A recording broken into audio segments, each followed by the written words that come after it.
Sige, start tayo. Um, Nung last meeting, I think na-cover natin yung introduction, tama ba? Tapos ba natin yun?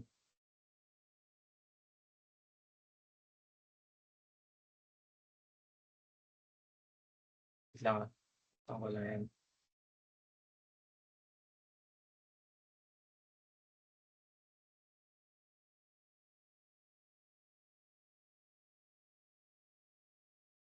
Ah, dito ay may video na. Sige, tuloy tayo.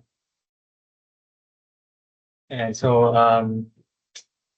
start tayo. Okay, so for today's topic, ang i-discuss natin is yung more on sa specifications, building codes, factor of safety, and resistance factors, no? And so some parts of this lecture is already discussed doon sa ano nyo, sa still lecture, no? And so medyo recall lang tayo dito. Medyo maganda yung topic natin. And sabi dito, specifications and code provisions in still design. So sabi, we design the building according to the building code. Ang building code is the legal document. Okay, ito yung magiging guidance natin kung paano tayo nagko-construct and nagde-design. Okay, so kapag ka building code, ano yan, marami yan, no? Hindi lang yan structural, meron yung architectural, plumbing, etc. etc. Okay, for safety and other requirements, no, na kailangan natin i-comply para ano tayo, no, kumbaga up to the standard tayo. Kasi otherwise, 'pag hindi natin sinunod yung mga requirements ng building code natin, eh di ano yun, tawag dun is substandard, no? Ayan, so kapag dating sa steel, meron tayong mga references na ginagamit other than the building code, no? Kasi sa Pilipinas, ang code natin ay yung National Building Code, no? Which is dating-dati pa nung last na in-update siya, no? Okay, pero sa structural field, meron tayong maraming references, no. Bukod sa building code, no, na basic na kailangan natin i-comply, meron pang iba. Okay? For steel particularly, sumusunod tayo sa Structural Code of the Philippines, no, National Structural Code, na ang National Structural Code ay nangongopya ng references, no, or mga provisions from the AISC. Okay, if you remember dun sa NSCP po, maraming maraming chapter, no? And yung chapter 5, ang mga makita mo provision na nakalagay, section 5 o something, 5, 511. So pag nag-start ng 5, ibig sabihin yan ay provision para sa steel design. Okay, so ang reference again is AISC, and so si AISC ay merong manual. Okay, so marami yan, no? Marami siyang, uh, marami siyang version, no? Every other year, or every few years nag-update siya ng versions, no. So based sa sa mga bagong mga understanding, no, based sa mga bagong research, no, ini-improve nila yung yung process ng pag-design natin, no, and yung mga requirements ina-update nila yung calculations. Okay, ayan siya. Si NCP natin, no, meron tayong tatlong known versions as of now. Actually, meron pa yung 1992, 1980 something, 1970 something. Pero ito na yung tatlong most recent, no? And ang pinaka-recent sa lahat is yung natin NCP. Kaya again, yun nga, ang steel design natin is under the chapter 5, the NCP. And itong chapter 5, AISC 14th edition, na yun ay nilabas ng, wala pala nakalagay dito, na 14th edition yung kinapit niya. Okay, design philosophies na paano tayo nagde-design. Okay, so basic principles that syempre dapat yung allowable ay mas mataas kaysa doon sa required mo or yung yung in-apply na stress doon sa member natin. Okay, so meron tayong dalawang design na procedure. Meron tayo for ASD, which is design para sa elastic range ng material. Ayun. Okay. And so this design approach is also called the elastic design or working stress design. So basically pag sinabi natin na ASD, so ano yan, ASD, allowable stress design, parehas lang yan sa elastic design and working stress design. Okay, or WSD. Okay, so stresses are those resulting from working loads or service loads. So ibig sabihin siya as it is, kung ano yung natin, yung na-compute natin na loading, no, dead load, live load, earthquake, etc. Okay, kung ano man yung mga yun na yun, wala siyang factors, no? And so, the fundamental requirement of structural design is that the required strength should not exceed the available strength. So, this is true whether siya ay ASD or yung other method natin, which is LRFD. Okay, parehas lang yun. Okay? I mean, magkaiba siya ng method, pero parehas sila ng principle, no? Dapat yung capacity is greater than the demand, no, or requirement natin. Okay? In ASD, a member is selected that has a cross-sectional properties such as area and moment of inertia that are large enough to prevent maximum applied axial force, shear, or bending moment from exceeding an allowable or permissible value. Okay, so this allowable value is obtained by dividing the nominal or theoretical strength by a factor of safety. Okay, so kapag ka nagdi-discuss tayo ng steel law, sinasabi natin diyan na ang ang design actually is ano lang 'yan 'no, mechanics lang 'yan. Kung ano yung napag-aralan mo sa Mech 3, 'yan na rin 'yun 'no, pero ano lang meron na siyang code. Okay, yung code yun yung nagbibigay ng mga ano natin na specific calculations na nag-a-account sa other properties ng steel na hindi natin, na-cover or hindi natin nako-consider sa basic mechanics lang ano. Okay, pero ano din, yun din yung pinaka-core nun, yun din yung pinaka-principle nun. Okay, other than that, meron lang tayong tinatawag ng mga factor of safety. Okay, si code, siya yung nagbibigay ng value ng factor of safety natin. Okay, unlike sa mo, sa Mech 3 mo, na hinulaan lang, no, use a factor of safety of 3, 2, 1.5, ganyan. Okay, sa natin, sa practice, hindi tayo nanguhula ng value. Okay, merong recommended value ang code natin. Okay, and yung nominal strength natin, nakalagay dito, okay, nominal strength, yan yung capacity niya, no? Whether actuals, shear, moment, okay, ano yan, basically, di ba sa kahit anong strength, no? Kahit anong capacity. Okay, kapag sinabi nating nominal, yan ay yung theoretical. Okay, ibig sabihin, ito yung na-calculate mo based on your mechanics, no? Capacity niya na na-calculate mo using, halimbawa, kung actual force, o di ba, stress is equal to force over area, di ba? To get the force, gagawin mo lang stress times area. Ito na yun. Yung makompute mo dito, ang tawag dito is nominal. Okay, ngayon, kapag dating sa design, hindi natin ginagamit yan na saktuhan, no? Nag-a-allow tayo ng mga, ng mga, ah, tawag dito, nag-a-allow tayo ng konting allowance, no? Na dapat hindi niya maabot yun, yung talagang, natin, limit natin. Kasi ang ginagawa natin, binababa natin yung limit by dividing it sa isang safety factor, factor of safety. Okay, LRFD ganun din, no, same case. Okay, pinagkaiba niya lang is that dito factor yung mga values, no. Dito, dinidesign natin siya papunta dun sa kanyang limit, no, yung bago siya masira. No, kanina kasi, di ba, hanggang elastic range lang, hanggang sa yielding.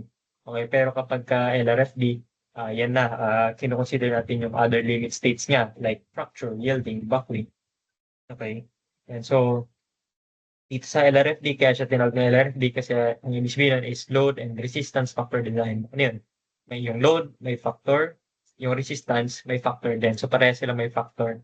Okay? So, kapag sa load, ang tawag natin dun sa sa minumultiply natin sa load is load factor. Dun sa capacity naman natin, ang minumultiply natin dun is the resistance factor or sometimes called the reduction factor. Okay, reduction kasi binababa mo yung capacity niya. Okay, minumultiply mo siya. Unlike dito sa safety factor na pinang-divide mo, okay, ang reduction factor or resistance factor is pinang-multiply natin. Okay, and so types of limit state, fracture, yielding, and buckling. Fracture, yung maputol. Yielding, yung magkaroon ng sobrang deformation. Okay, mag-ano siya, yung biglang haba ng excessive or biglang liliit mo or mako-compress ng excessively magde-deform siya. Okay, buckling naman ay mode of failure na kumbaga halimbawa sa beam, 'di ba? Meron kang load, ganyan. Kaya ang mangyari, magbe-bend yan pa ganun, no? Magbe-bend siya. Kaya ang tawag yan ay bending. Okay, pero kapag ka ang member, 'di ba, nag-bend halimbawa, okay, pero hindi dahil sa lateral load, 'di ba? Ang tawag natin diyan ay buckling. Okay, sa buckling ang nangyari, nagbe-bend siya because of an axial load, no? Particularly compressive load. Okay, so ito yun. Parang kinompress mo siya tapos ang nangyari nag-bend. No? So, tawag dyan ay buckling. Okay, ayan. So, LRFD is similar to plastic design in the strength or failure condition is considered. Okay, load factors are applied to service loads. And so, yung tawag natin doon ay mga factored loads. Tapos, we select the member that will have enough strength to resist the factored loads. Okay, in addition, theoretical strength of the member is reduced by the application of the resistance factor. Yun yan, nire-reduce natin siya. So basically, ito yung parang safety factor sa LRFD, no? And the criteria that must be satisfied in the selection of a member is dapat yung factor load or required strength should be less than the allowable strength, no? Or available strength, available strength or ultimate strength, term natin. Okay. So both LRFD and ASD are based on limit state design principles. Okay, limit state, ano yun? Yun yung mga modes of failure. Paano siya pwedeng mag-fail? Okay, limit states are those conditions at which it ceases to fulfill its intended function. Okay, hindi ibig sabihin na ano na naabot niya yung limit state niya, sira na talaga siya. Ano lang, parang hindi niya lang mapaperform yung ano niya, yung function niya. Halimbawa, si tawag dito, si beam noon or si tension member nag-fail sa say yielding. Okay, hindi naman ibig sabihin nun na masisira na yung buong ano, yung buong structure. Nangyari lang may part lang na hindi nagagana kasi nga nag-yield na siya, eh, di ba? Or pwedeng naputol, di ba? Kasi nga ano na, tawag dito, nag-fracture siya, di ba? And so, ganun siya. Okay, limit states, meron tayong dalawang types. Okay, in general, meron tayong strength limit states like stress, buckling, fatigue, fracture, overtraining, sliding. Okay, about sa capacity ng member. Tapos meron din tayong serviceability limit states, no, or service limit states. Okay, I think na-discuss natin last time na dapat pa-perform niya yung intended function niya. Okay, so hindi dapat siya masyado mag-deflect or mag-vibrate or magkaroon ng permanent deformation ng sobra-sobra. Okay, and syempre, hindi din dapat siya mag-crack. Okay, so serviceability more on sa ano yan, movements, no? Dapat hindi siya mag-move excessively, no? Hindi siya mag-deform excessively, hindi siya dapat mag-drift, no? Excessively. Okay? And so plastic design is based on the consideration of failure conditions rather than working load conditions. Okay? So ang ano kanina, yung ASD natin is based on the working load. Okay? So inaalaw natin yung design hanggang dito lang sa yielding, mga ganyan. Okay. Pagdating sa plastic design, we consider the behavior of the material beyond the plastic range or sorry, beyond the elastic range. So papasok tayo doon sa plastic range wherein kapag nag-deform siya, di ba, pag na-stress siya, ang nangyayari, nagkakaroon siya ng permanent deformation kapag tinanggal mo na yung loading. Kumbaga, nilagpasan mo yung ano, yung limit niya ng proportional limit and elastic limit. Okay, pag nag-design tayo sa plastic design, ang nangyayari, we consider the behavior na ano na hindi na siya proportional tong curve na to. Kaya makikita mo pagdating natin sa LRFD na design, medyo mas ano no, medyo mas complicated no yung calculation kasi nga itong ano na to, itong capacity na makukuha mo dito sa curve part na to is ano medyo marami siyang ano no, marami siyang empirical formula no para makuha yung capacity natin dito. And so the term plastic is used because of failure, parts of the member will be subjected to very large strains, no? Kapag ka mataas yung strain, kasi mataas yung stress, di ba? So sa ano natin, di ba? Stress, ganun, di ba? Modulus of elasticity is equal to stress over strain, di ba? Ano to eh? Yan, strain. Constant ito eh, di ba? So kung tumaas to, dapat tumaas din to. Okay? So kung tumaas ang strain, tataas ang stress, ang nangyari, lalagpas siya dun sa limit niya. Okay? Sa limit ng elastic limit. Okay? So, ang mangyayari, pag lumagpas doon, edi pupunta siya sa tinatawag natin na plastic range. Okay? Basically, plastic range, ito yung range kung saan meron siya magkakaroon ng permanent deformation. No? And so, when the entire cross-section becomes plastic at enough locations, plastic hinges will form at those locations, creating a collapse mechanism. Okay? So, katulad nito, na mangyayari, magkakaroon siya ng mga stresses, no? Kapag itong mga stress nito, naabot niya yung dulo, pinaka-gitna, no? Kumbaga, buong section niya ay na-stress na. Mangyayari, magkakaroon niya ng collapse mechanism. So, ano yung tsura nun? So, halimbawa, meron ka ditong column, tapos connected dyan yung beam, tapos nangyayari, nagkaroon dito ng ano, na-stress na tong part na to, no? Sobra-sobra na yung ano niya, bending stress. So, ang mangyayari dyan, magko-collapse yan, no? So, ang mangyayari, basically, parang mangyayari, ito, mababalik yan dito. So, eto ano ang behavior niya para na yung pin. Okay. Imagine mo para kang merong hinge dito, no? So, mangyari babagsak na yan. Okay. Kasi nga ito, mayuyupi na yan. Parang ganito. Pero ito kasi hindi niya pinakita yung buo eh. And makita mo lang part niya lang. Okay. Dito nag-fail lang yung flange. Kaya imagine mo, umabot ng stress na to. Itong pula, umabot sa dulo. So, basically, ano yan, parang mapuputol siya sa part na yan. No? Okay. As the actual loads will be less than the failure loads by a factor of safety known as the load factor, members designed this way are not unsafe despite being designed based on what happens at failure. Okay, so in our calculation, sasabihin natin fail na yun, no? Pero sa tunay na buhay, actually hindi pa. Okay, bakit? Kasi ano yun eh, may mga factors pa tayo na nilagay, di ba? Kasi nga, ano tayo eh, di ba? Engineering design to eh. Di ba? So hindi tayo nagde-design ng sakto lang. Okay, yung sinasabi natin na fail, actually sa tunay na buhay meron tayong konting capacity. Okay, to allow dito, to give allowance, no? To give allowance in terms of what if sumobra yung load, 'di ba? What if kumulang yung actual capacity, 'di ba? What if there are deformations na meron doon sa member natin na hindi natin na-account, 'di ba? So what if hindi tama yung pag-connect nila? So to account for those uncertainties, no? Yun nga, meron tayong mga load factors. Para hindi saktuhan lang yung design natin, dapat meron tayong extra capacity. Okay?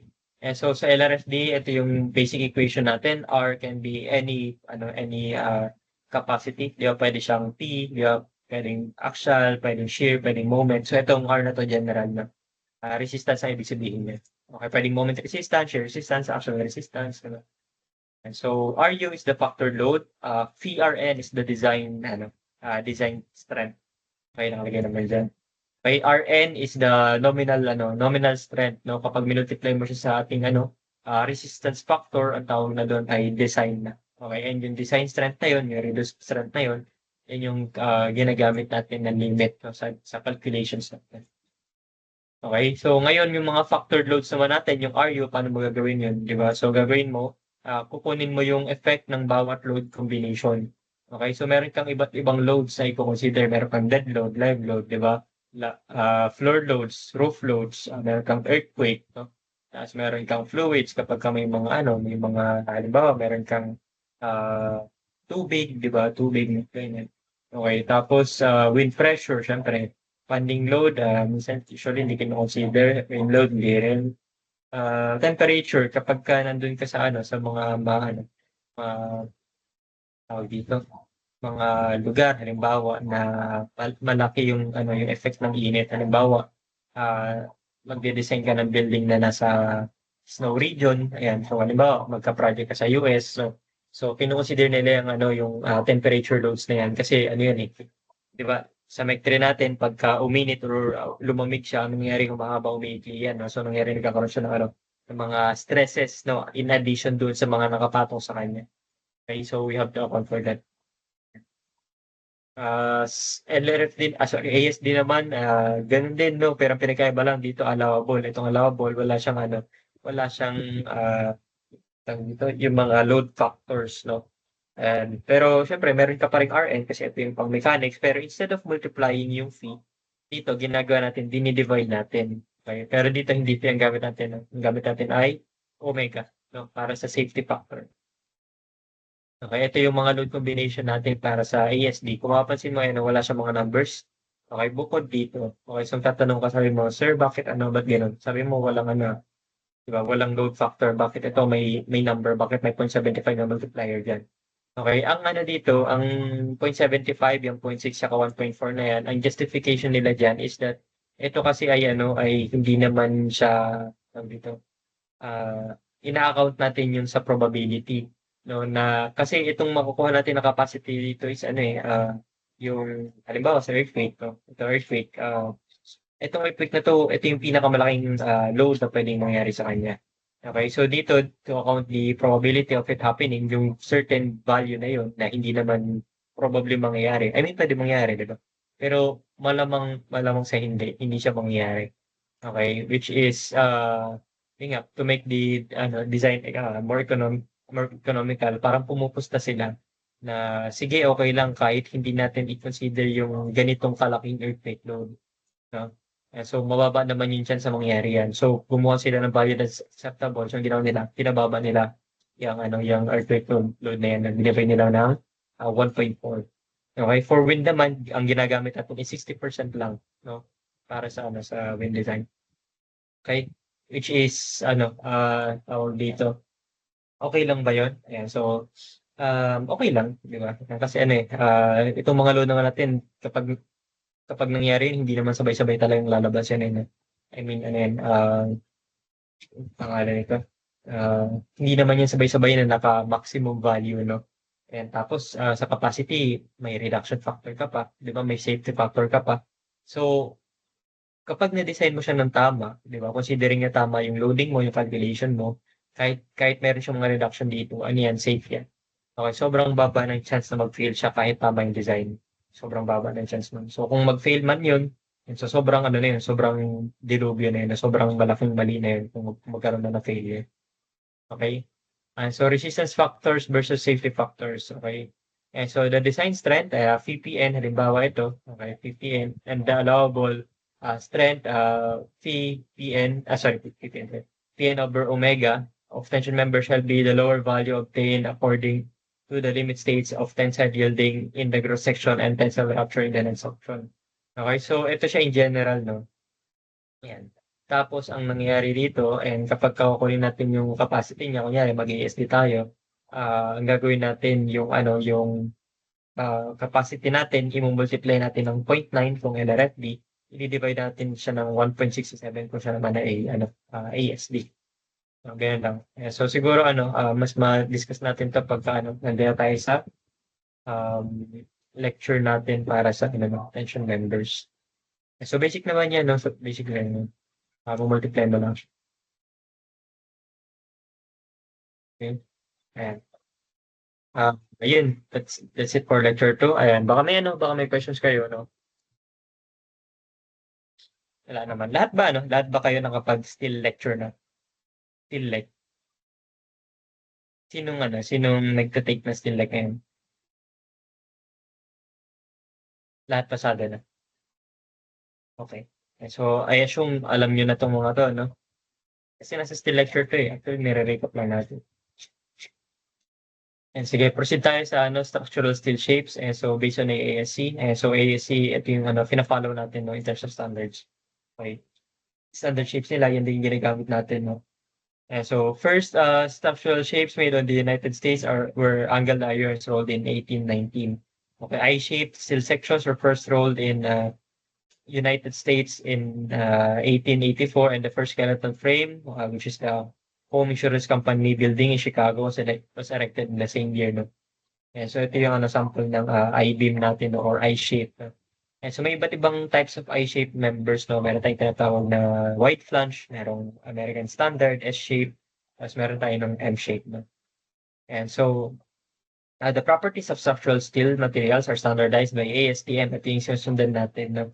na standards, no? And so kaya kapag nagde-design tayo, 'di ba, meron na yung mga pangalan, tapos yung mga pangalan na yun meron na yung fixed dimensions na naka-assign sa kanila. Okay, para meron tayong ano, kumbaga language, no, ng design. Hindi yung sasabihin mo specifically na, ito yung flange thickness ko, ito yung flange width, 'di ba? Magulo yun, kapag sobrang daming variables, no? So maraming chance na magkamali. So ang ginawa nila, naggawa na sila ng ano, mga kumbaga predetermined, no, na values.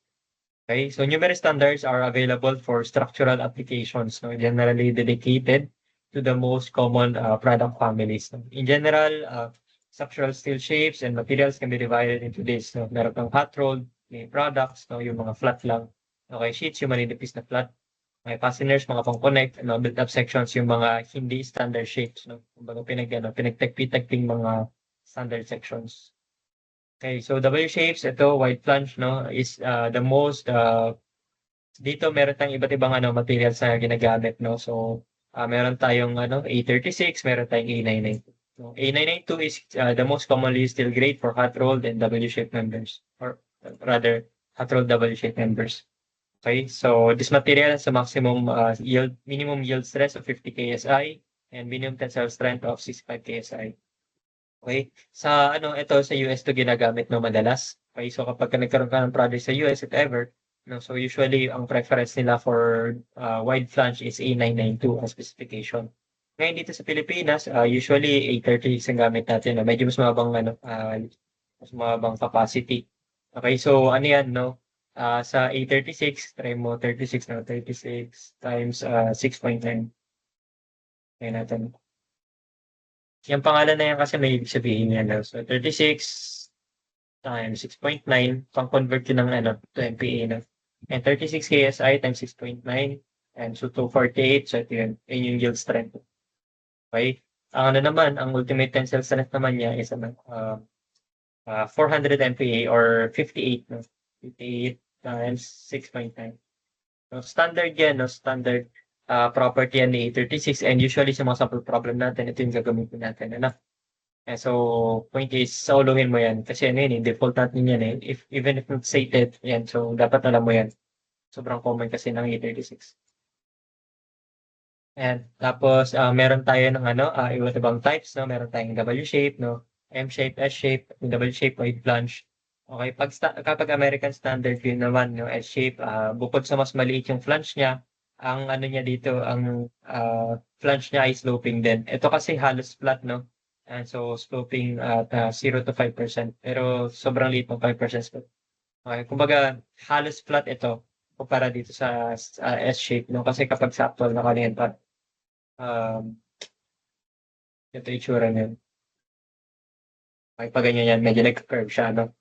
And so, meron kang channel, di ba? Ito yung channel, American Standard, equal, unequal length. So, word itself pa lang naman, pangalan pa lang alam mo na yan.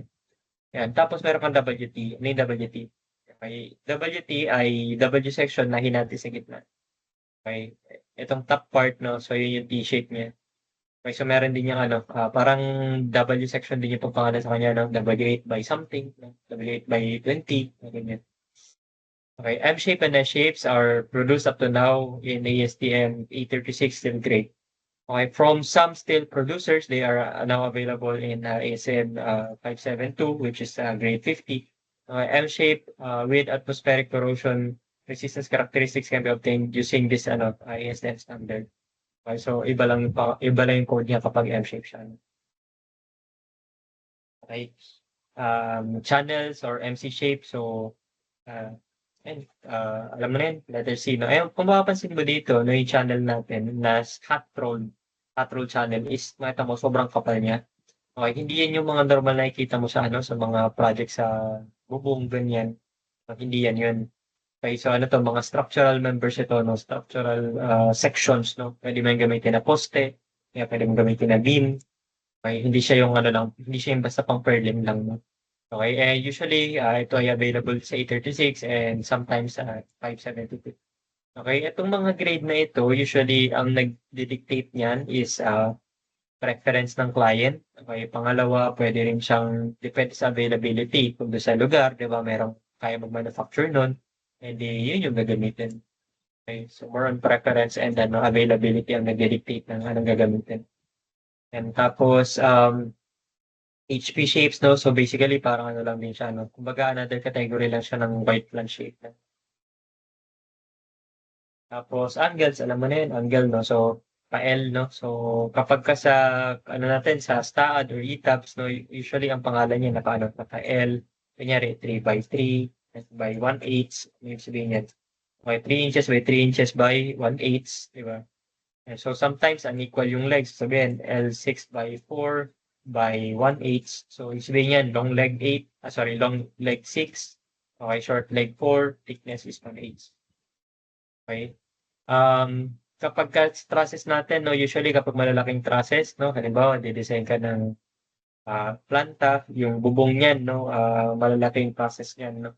And yung trusses na yan composed of different members. Okay, so ito na-encounter namin to, no, na yung truss namin ay sa previous project namin sa Honda, no. So ito yung gamit namin. Okay, yung top and bottom natin, cord namin, top and bottom cord namin, gamit namin is WT sections, no. So kaya WT is para madali siyang i-connect. Kasi yung ginagawa namin, yung web member, kino-connect directly doon sa sa sa web ng natin, yung WT section natin. No? Kaya so madali siyang isok doon. Okay? So structural T's are produced by cutting W, M, and S shape, no? Para maging WT, MT, and ST. Okay, so usually kung ano yung gamit natin sa WT, MT, ST, lang yan, kumbaga, may counterpart siya sa mga basic shapes natin na I shape. Okay, tapos para sa web, sometimes ginagamit natin dyan ay mga angles. No? Actually, ito yung preference no? Kasi nga, madali siya i-construct. Kung makita mo dito, ang ginagawa, pinapakain lang nila yung web member. Tapos pwede mo na i-connect by bolts, no? Pwede rin by welds. And tapos meron din tayong other options, no? Meron tayong mga HSS, no? And so HSS are hollow steel section. So maganda sa mga hollow steel section kasi ay wala siyang weak axis. No, unlike yung natin, no. I mean meron pala. Pero hindi katulad ng ng ganito. no, na sobrang hina niya dun sa kabilang direksyon, tapos sobrang lakas sa kabilang direksyon. Ito kasi, ayan eh, para kang merong, di ba ito, flange, no, dalawang flange, tapos isang web. Kapag ka HSS kasi, parang siyang ano, parang both direction, meron kang ano, may mga flange. Parang ito, doblehin mo, di ba? So, ganun yung nangyayari sa HSS. So, basically, generally, mas balanced ito kumpara sa ano, sa mga I-shape natin. Okay? Siyempre, pinaka-balance yun yung bilog. Diba? Ngayon ano lang, there are times lang na hindi nila prefer yung HSS. Okay, nagkaroon ako ng ganitong encounter, no? Kasi ang nagiging problema daw nila dito, pag nagwa-waterproofing sila, or ano, naglalagay sila ng mga pintura para hindi siya mga lawang. Siyempre, hindi mo naman mapipinturahan yung loob. So, nahihirapan sila doon. Okay, dahil doon, merong ibang contractor na ano, na hindi nila preference ito. Kasi nga, mahirap pinturahan yung loob, mahirap i-maintain. Ito nangyayari, mas prone siya sa kalawang. Okay, tapos meron ka steel pipe no, mga bilog-bilog no. So common schedule niya ay schedule 20, 40, 80, 120 no. Yung mga yon nakadepende sa ano sa diameter nila no. Or diameter sa thickness no, yung sinasabi kung anong thickness ng pipe. Halimbawa ito, nakalagay ito, pipe 12, usually yan, 12 inches. No? Tapos, yung grade, itong schedule, yan yung nagsasabi kung gano'ng sa kapal yung 12-inch pipe na yun. Okay? And so, meron din tayong mga plates, no? So, ito yung mga plates, flat members. Okay, tapos, sometimes yung mga plates kapag walang standard shape na kaya i-satisfy yung requirement natin, ang nangyayari, gumagawa tayo ng mga built-up members, no? So, kaya po connect natin yan. Wini-weld natin para makuha yung shape na gusto natin. Okay, sometimes yung mga plates ginagamit din as a web member, no? Web member sa brace natin. Yeah. Kunyari, or sa truss na lang, sa trusses. And so trusses, itong mga web member. And so meron kang diagonal web, may vertical web ka, diagonal web. So pwedeng plate minsan, depende sa type ng designer. Pwede rin minsan sa braces katulad nito, no? And so kung mapansin mo dito, plate yung ginamit niya as member para do sa brace natin. Okay. And tapos gumamit na siya ng steel plate no para doon sa connection no. So ang tawag natin dito ay gasket plate no. And so in the Philippines usually gamit natin ay 36 KSI. Okay, common thickness na na available sa market ay 6, 8, 10, 12. And parang parang normal na diameter ng bakal sa RCB. Okay. Ang pinakaiba lang ay ito, meron kang 6 inches, 6 mm at 8 mm. Okay, tapos yung iba diyan mga parang bakal lang sa RCB Ito ba? Structural steel plates, usually 36 KSI or A36 ang standard natin. Ulit. Okay, so bars, and so para siyang plate pero mas hindi flat, no? So, yun nga, meron siyang meron kasing limit yan para masabi mo na siya ay plate or siya ay bar. Okay, may dimension mo, may dictate. Sheets, no? Sheets usually ginagamit natin for decking, halimbawa. So meron ka ditong composite deck, so meron kang concrete, sa ilalim meron kang steel deck. No, ayan. So itong mga to kadalasan ay mga maninipis na mga members no na form siya after na siyang lumamig no. Ang tawag dito ay mga cold form steel. No? So usually makikita mo yung mga cold form steel sa mga metal sheets no or sa mga ganito. Okay, ito channel, ito yung ginagamit sa roof, no? Yung channel na cold form. Kasi nga sabi natin kanina, na pinakita ko kanina, meron ka rin channel na hot rolled. Okay? Meron ka rin stiffened channel na pinakaiba dito is ito, meron tawag natin dito ay yung lip, no? Lip channel ang tawag nila dyan.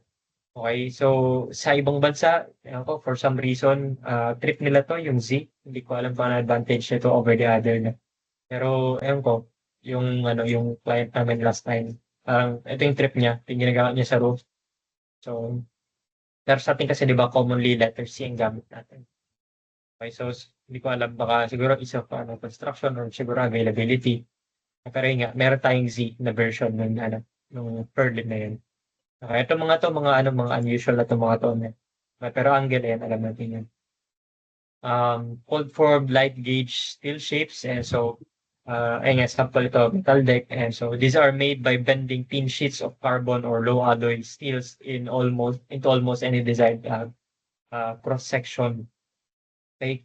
And so ito yung other type, no, kanina sabi natin meron tayong hot rolled, ito meron naman tayong cold form. Kaya pinagkaiba ng hot rolled sa cold form is that yung hot rolled mainit pa, no, mainit tapos pinadaan sa mga rollers para mahulma siya. Yun yung hot rolled.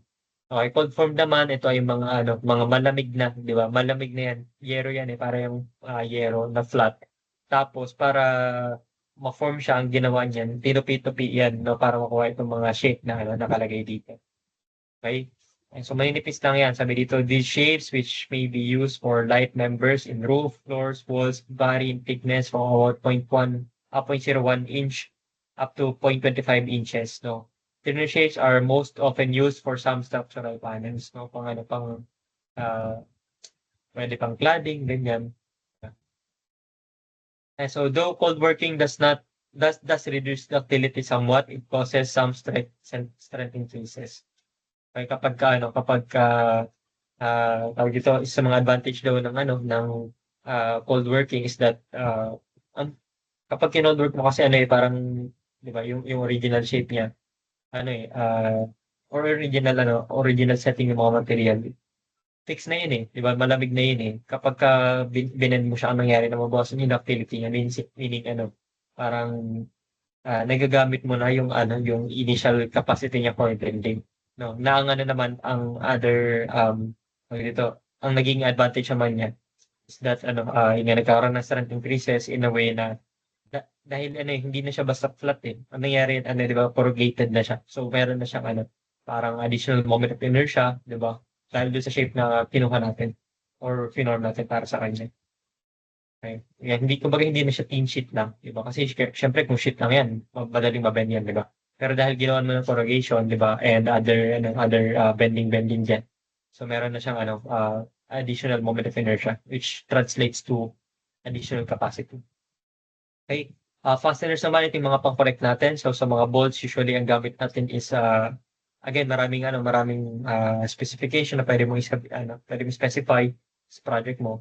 Okay, pero usually ang mapapansin natin or na-encounter natin is yung A325, no, for bolts. Okay, 490, hindi ko alam, parang hindi ko pa nagamit to, no. Pero ang pinagkaiba lang naman yan is basically yung strength lang, ano. And so A325 and A490 are the standards dealing with high-strength bolts in structural steel connection. Okay, A307 naman ginagamit natin usually for anchor rods, no, para doon sa mga base plate, no. And so, ayan. Tapos F1554 ginagamit din for ano, for anchor rod din. Okay.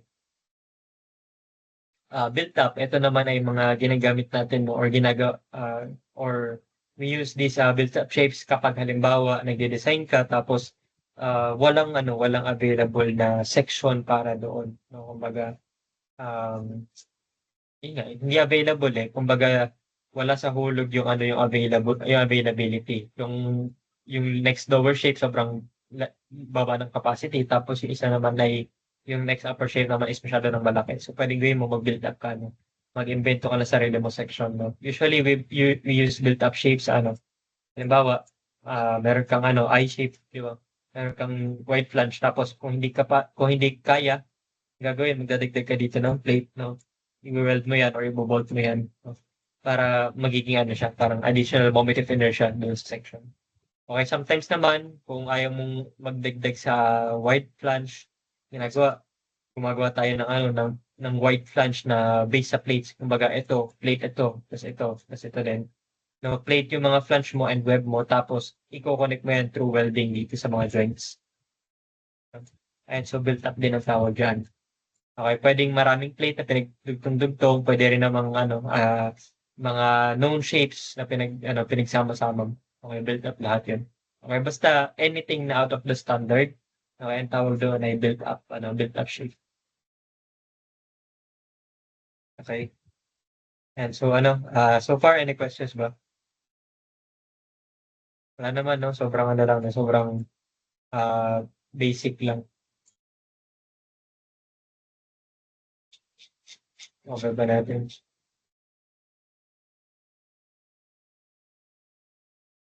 sige ano na lang, siguro yun muna for today 'no, so nakadalawang lecture naman tayo. Next meeting 'no, Thursday, yun nga face to face yun unless otherwise i-announce na walang online class, so or rather walang, face to face class and so check niyo na lang 'no. And so kapag sinabi dun na dismiss yung or rather mag-o-online tayo, yun online. Kung hindi, face to face tayo lagi. No, and ang default natin is may pasok unless sabihin na wala 'no. And so ayan, wag niyong i-assume na walang pasok na kung walang announcement. Okay? Ayan.